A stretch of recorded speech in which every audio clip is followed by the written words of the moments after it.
I'm here with Sydney Levin Epstein. She's one of the Democratic candidates for the state Senate position that currently is held by Senator Eric Lesser. Thanks for coming by. Thank you for having me. Have you been to the picnic before? As a guest, this is my first time here as a candidate. So we recently did a debate, so I'm trying not to repeat some of the questions that were asked of you just a few weeks ago, but I'm asking everyone, what are they hearing on the campaign trail right now? So I know you're crisscrossing the district. What are people saying to you right now that are their issues that they want to convey to you as a potential state senator? I decided to run for state senate because so many people are leaving Western Massachusetts, and my message is resonating. Overwhelmingly, when I talk to people, they understand and can relate to this cause. Their children have left the Pioneer Valley. Either they were raised here or educated here and have flocked to cities like Boston, Hartford, New York, or even LA for better jobs. But when they get to those cities, they're spending a paycheck a month on rent, unable to buy a home. Overwhelmingly, I am hearing that people are losing their loved ones from this community and concerned about how that affects the economy. And that's what I'm focused on, is strengthening our economy in Western Massachusetts by bringing better jobs and expanding transportation by building West-East Rail. Okay, so it's the district is an interesting one, especially since it's a redistrict. So if you win, you're going to be representing communities that basically were never represented by Senator Lesser because his district was different. There's a lot of smaller communities in this district now. Are you hearing different things from different people? If you go to a smaller community, are they saying different things than you are hearing, let's say, in the parts of Springfield, for instance, that are part of the district? Or are you finding it sort of universal what people are saying?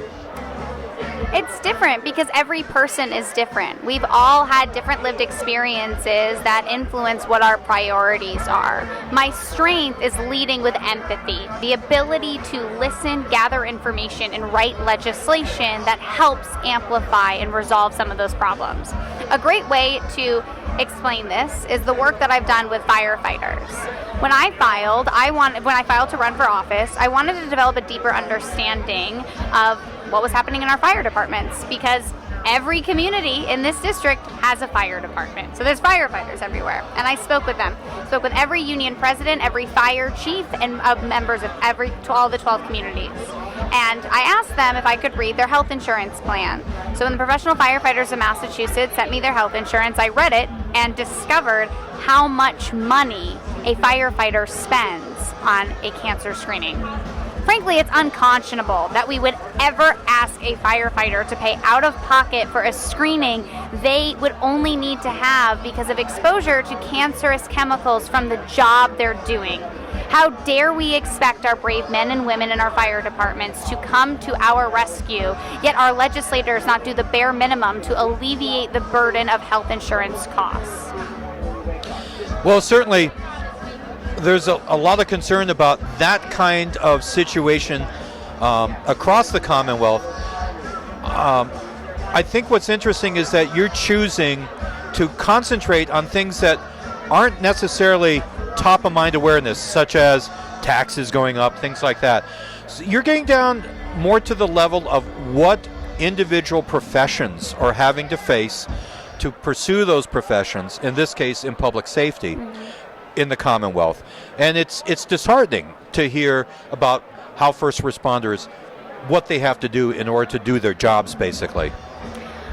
I don't believe in getting caught up in rhetoric that's imposed by us by the national discourse. My strength is that I'm rooted in reality.